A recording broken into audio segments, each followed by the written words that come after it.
নমস্কার বন্ধু, সবাই কেমন আছেন? রাজ্যে আমাদের পশ্চিমবঙ্গে এনআরসি শুরু হওয়াতে আর কেউ আটকাতে পারবে না। হয়তো তার একটা প্রক্রিয়া বা তার একটা প্রসেস শুরু হয়ে গেছে। আমাদের পশ্চিমবঙ্গে প্রচুর পরিমাণে বাংলাদেশ থেকে এবং পাকিস্তান থেকে কিন্তু লোক এসে ঢুকে বসবাস করছে। আসামে তো রয়েছে, আসামে তো এনআরসি লাগু হয়েছে, সেখানে কেস চলছে সুপ্রিম কোর্টে। প্রায় কয়েক লক্ষ কেসের সমাধান হয়ে গেছে, প্রায় কয়েক হাজার, প্রায় 1 লাখের মতো কেস পেন্ডিং পড়ে আছে।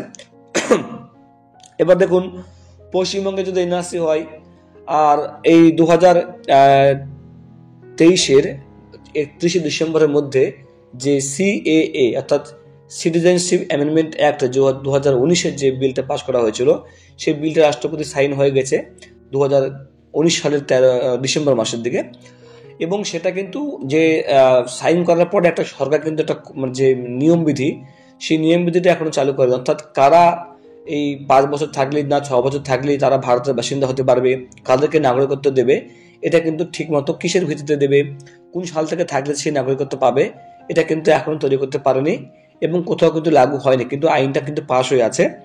পশ্চিমবঙ্গে এনআরসি শুরু হলে প্রথম যেটা কাজ হবে বন্ধুরা, সেটা হচ্ছে স্ক্রুটিনি। মানে প্রতিটি গ্রামের যেগুলো যেগুলো সীমান্তবর্তী এলাকা, যেগুলো যেখানে ছিটমহল সীমান্তবর্তী এলাকা, যেখান থেকে প্রচুর পরিমাণে বাংলাদেশি কথা বলছি আমি, কিন্তু এখানে হিন্দু মুসলিমের কথা কিন্তু হচ্ছে না। অনেকে কিন্তু এই এনআরসি কে হিন্দু মুসলিমের তকমা দিয়ে দেয়।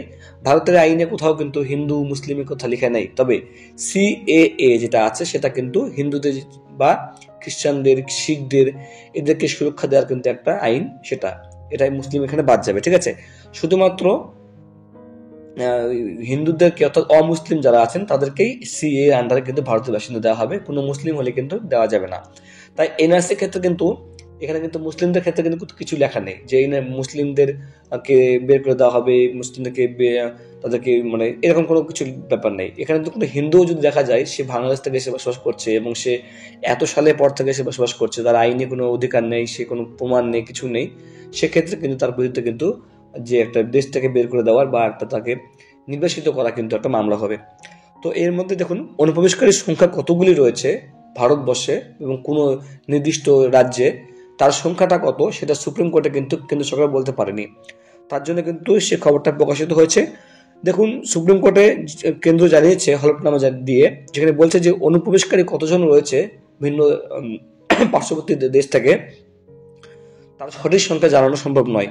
অনেক বাংলাদেশি আছে যারা খুবই মানে ভারতের দোসাজ্জিকে দেখবেন, সেখানে প্রচুর পরিমাণে তারা কিন্তু জমি কিনেছেন, বাড়ি করেছেন, তারা চাকরি পেয়েছেন, অনেকে পড়াশোনা করছেন, তারপরে তারা আপনার জমি কিনেছেন, বাড়ি, চাকরি, যা কিছু সবকিছু করেছেন, ভোটার কার্ড, আধার কার্ড, রেশন কার্ড, সমস্ত কিছু, বার্থ সার্টিফিকেট বানিয়েছেন। এটা কিন্তু সমস্ত ভারতের যে সিস্টেম, সেই চোখে আঙ্গুল দেখে কিন্তু তারা নকল সার্টিফিকেট বানিয়ে নিয়েছেন এবং প্রচুর টাকা দিয়ে তারা করে নিয়েছেন।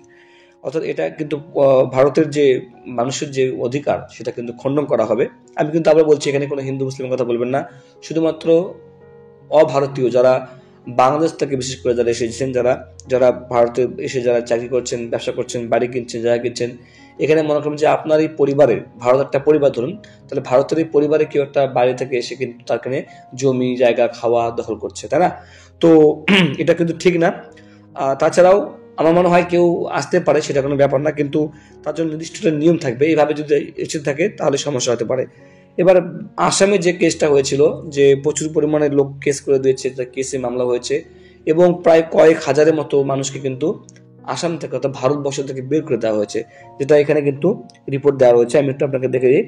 দেশের বিভিন্ন প্রান্তে বসবাসকারী অনুপ্রবেশকারীদের সম্পর্কে তথ্য সংগ্রহ সম্ভব নয়, কারণ ভিন্ন দেশের নাগরিকরা মূলত গোপনে বেআইনিভাবে ভারতীয় ভূখণ্ডে প্রবেশ করে। এদের চিহ্নিত করা অত্যন্ত কঠিন ব্যাপার। মঙ্গলবার সুপ্রিম কোর্ট দাখিল করা হলফনামায় কেন্দ্রের তরফে এমনটা জানানো হয়েছে। অসমে অনুপ্রবেশকারী সম্পর্কিত নাগরিকত্ব আইনের 6A ধারা সাংবিধানিক বৈধতা খতিয়ে দেখছে দেশের শীর্ষ আদালত। সেই মামলা সূত্রে কেন্দ্র জানিয়েছে সংশ্লিষ্ট আইনে 17,861 জনকে নাগরিকত্ব দেওয়া হয়েছে ওই আইনি অধিকারে। 7 ডিসেম্বর আদালতের তোলা প্রশ্নের জবাবে কেন্দ্র সরকার জানায় যে 1971 সালের 25শে মার্চের পর ভারতে অবৈধভাবে ঢোকা ব্যক্তিদের, যারা শুধু অসমে নয় সারা দেশে ছড়িয়ে রয়েছেন, কত বললাম, 1971 সালের 25শে মার্চের পর যারা ভারতে যারা এসেছেন, সেটা পশ্চিমবঙ্গে হোক, আসামে হোক বা যে রাজ্যে হোক, যারা এই সালের পর থেকে যারা এসেছেন, যারা তাদের বিষয়ে কেন্দ্রের কাছে জানতে চাওয়া হয়েছিল, সুপ্রিম কোর্ট জানতে চেয়েছে। কেন্দ্র জানিয়েছে 1966 থেকে 1972 সালের মধ্যে বিদেশি ট্রাইব্যুনালের আদেশে 32,381 জনকে বিদেশি হিসেবে চিহ্নিত করা হয়েছে, অর্থাৎ 32,381 মানুষকে কিন্তু দেশ থেকে বের করে দেওয়া হয়েছে। কিন্তু বিদেশি নাগরিকরা অত্যন্ত গোপনে প্রশাসনের নজর এড়িয়ে ভারতীয় ভূখণ্ডে প্রবেশ করে, তাই এদের চিহ্নিত করে তাদের সম্পর্কে সঠিক তথ্য সংগ্রহ করা খুবই একটা কঠিন ব্যাপার। এ ধরনের অবৈধভাবে অবস্থানরত বিদেশি নাগরিকদের শনাক্তকরণ, তারপর আটক এবং প্রত্যার্পণ করার প্রক্রিয়া অত্যন্ত জটিল। সরকারি পরিসংখ্যান অনুযায়ী 2017 সাল থেকে 2022 সাল পর্যন্ত এই 5 বছরে 14,346 জন বিদেশিকে দেশ থেকে নির্বাসিত করা হয়েছে। অর্থাৎ যেটা আপনাকে প্রথম বললাম 37 জনের মধ্যে অলরেডি কিন্তু 14,000-এর বেশি কিন্তু মানুষকে কিন্তু দেশ থেকে বের করে দেওয়া হয়েছে। সরকারের তরফে জানানো হয়েছে আসামে এই মুহূর্তে 100টি ফরেনার্স ট্রাইব্যুনাল সক্রিয় রয়েছে। গত 31 অক্টোবর পর্যন্ত নাগরিকত্ব সংক্রান্ত 3,34,000-এরও বেশি মামলা নিষ্পত্তি হয়েছে।